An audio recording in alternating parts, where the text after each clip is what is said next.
What up, YouTube? This is Daniel Rucker with True Table. Welcome to the table. Today, we're going to be talking about a topic. I believe I left you guys on Friday with the episode in regards to the women who want to be wives and what you should be looking to do to accomplish that, so on and so forth. But I told you guys that I'm going to do a segment for the men who do want to be married, the men who do want to look to maybe make that transition as men. But before I get started, before I jump in here and get cooking, because you know that's what I do on this channel, go ahead and hit the like button. Go ahead and subscribe. I do appreciate it. I think I checked my numbers actually before I jumped on, and I'm at 193. Again, I am so grateful for those who are subscribed to me. I appreciate it. Let's try to get me to 200 before the week is up. Can we do that? Can we accomplish that? I believe we can accomplish that. But today's topic, we're about to jump in the kitchen. We're about to get cooking, So without further ado, gentlemen, I know that the world right now is telling us as men that being husbands, being men, holding down relationships and things of that nature are problematic.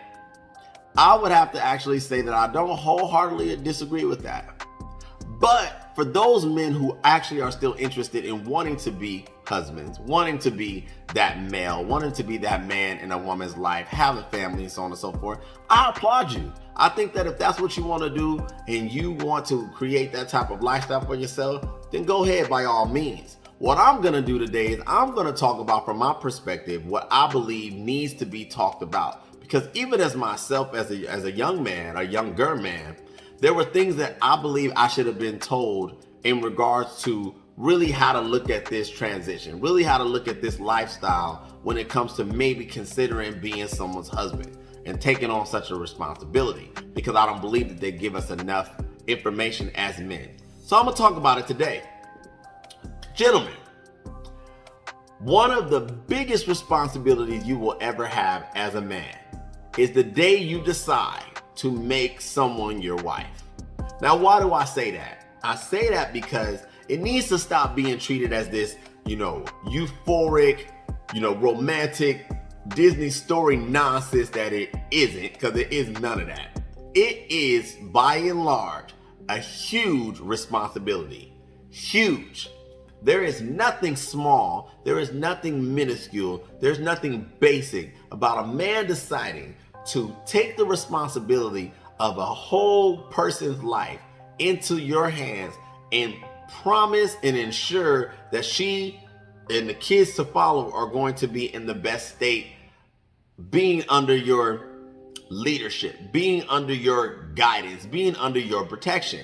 And why did I want to talk about this today? I wanted to talk about it today because I talk to men all the time. I talk to women all the time. I talk to couples all the time. I talk to singles all the time. And one of the correlations that I actually have found out is that there's a lot of men who don't seem to understand what is the expectation from a woman's perspective as the man that is deciding to be the leader, deciding to be the head. It is not enough, gentlemen, to just have a penis. It is not enough to just be good with your words. It's not enough to just be good in bed. It's not enough to just provide financially. As a man, and I've talked about it on this channel before, but as a man, it requires a wholeness.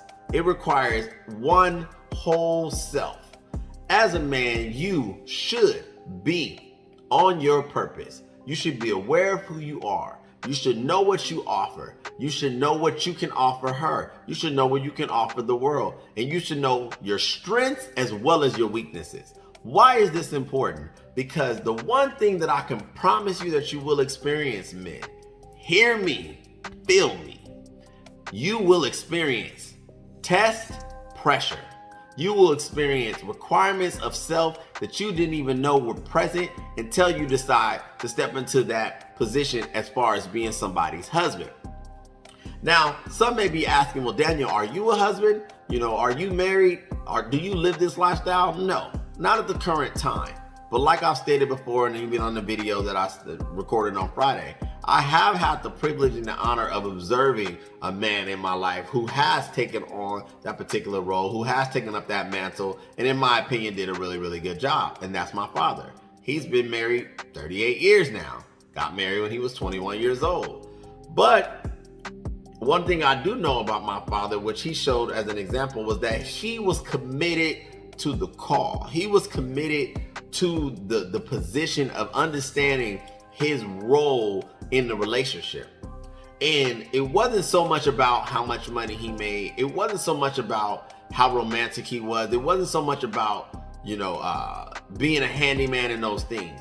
What he showcased to me and what I believe, what I know I took from it and what I'm doing my best to articulate and convey to you guys was that the commitment of it, more so than anything, was what I grew to, understand and respect. Life is always going to throw you curveballs. Life is always going to test you, men. Life is always going to require from you more than what they're going to require from the women. That's just what comes with being a man. What I wanted to do is encourage men today that check it.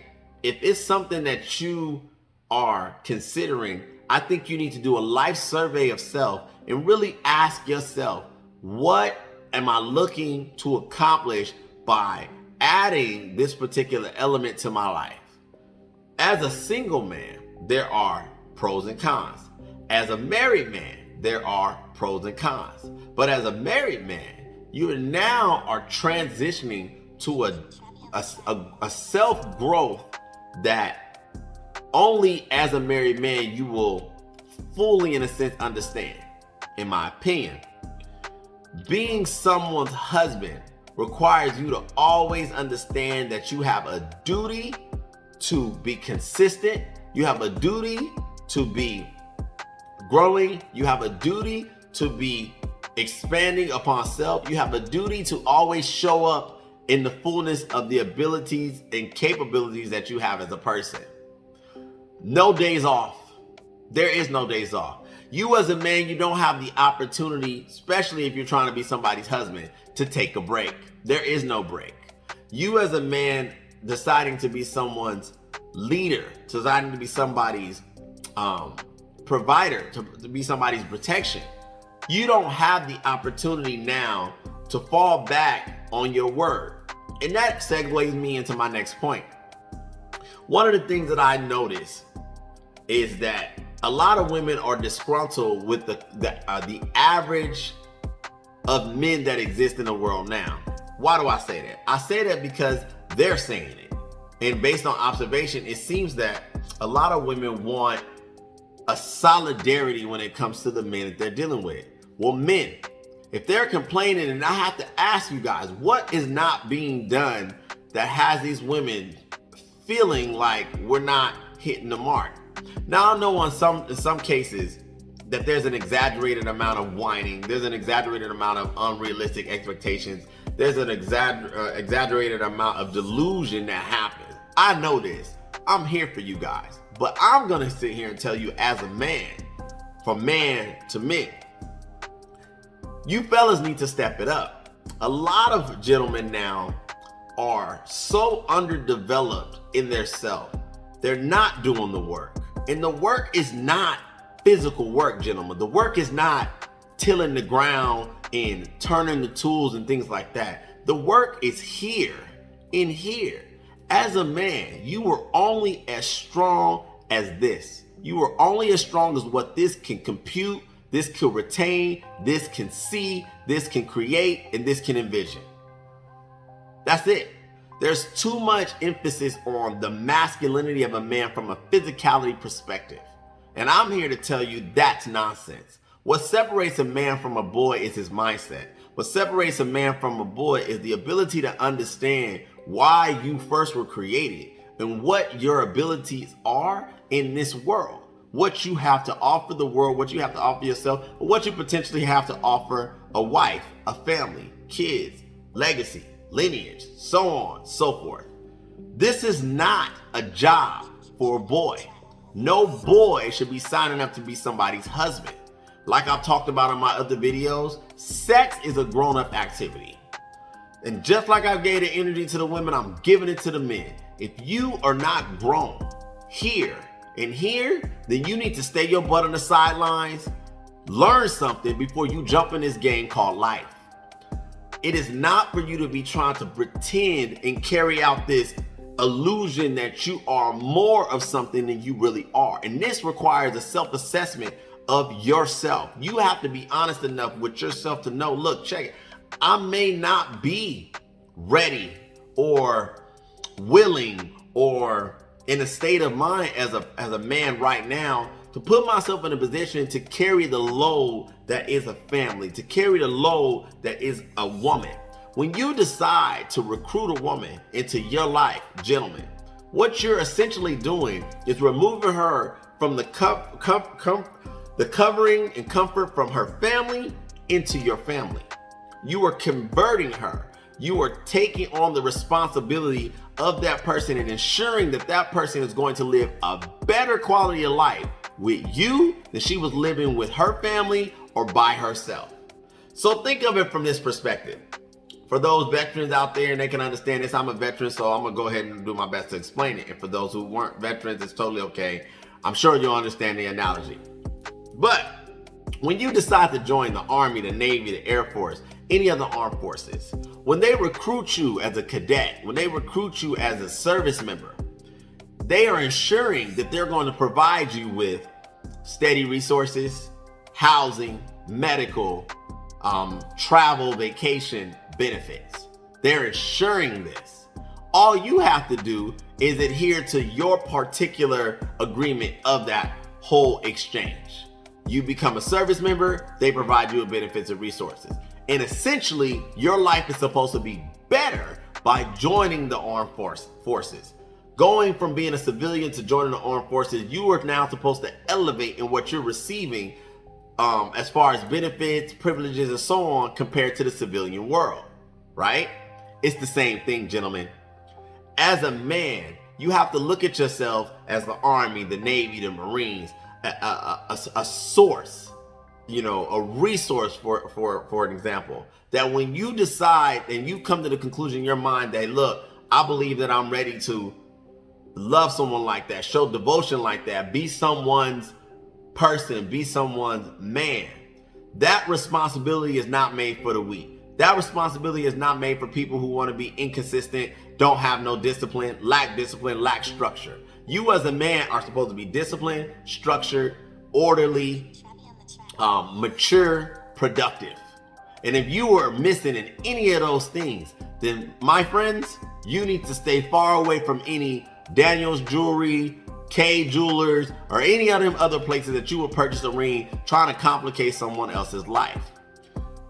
What I want to see from men who do decide to take on these roles is I want to see the solidarity of the position. I want to see them understand that, hey, if I'm not ready for this particular responsibility, don't put the undue pressure. Don't buy into the nonsense that a lot of times that the church teaches you, or that your cultural or religious background would teach you, that in order for you to be a man, you have to do this. In order for you to be a man, you have to get a wife or have to have some kids. That's nonsense. The best thing you can do as a man is understand where you are in life, be as productive and maximize your efforts at that level of life. And when you are ready, if you ever become ready, and you get to the place in life where you want to now transition, have your own family, grow and provide, and things of that nature, make sure you check off as much, if not all, the boxes possible before you decide to take on such a huge responsibility. Because I'm here to tell you, gentlemen, once you do it, the responsibilities do not taper back. They just increase. And if you're not the type of man that knows how to multitask, not the type of man that wants to share his thoughts, not the type of man that wants to share his space, his resources, not the type of man that wants to deal with another person outside of his own selfishness, you, my friend, are not ready to be anyone's husband. That's what I wanted to talk about today. That is my topic. I hope you guys enjoyed it and got something from it.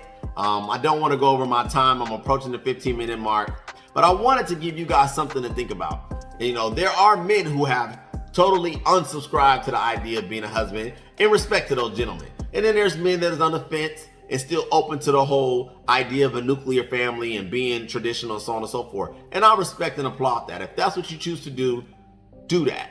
I just don't want to be the type of person that has a platform like this and doesn't talk about these particular situations, doesn't talk about and give some credence and information relative to the men, because I'm all about men first, as you guys know. So anyway, thank you. If you have not already done so, go ahead and hit the like button. Go ahead and subscribe. I appreciate it. And yeah, that's it. This is Daniel Rucker with Truth Table signing out. Thank you guys for your time, those who hung out with me for all of 15 minutes and 30 seconds. And I'll be coming to you with another video really soon. Thank you.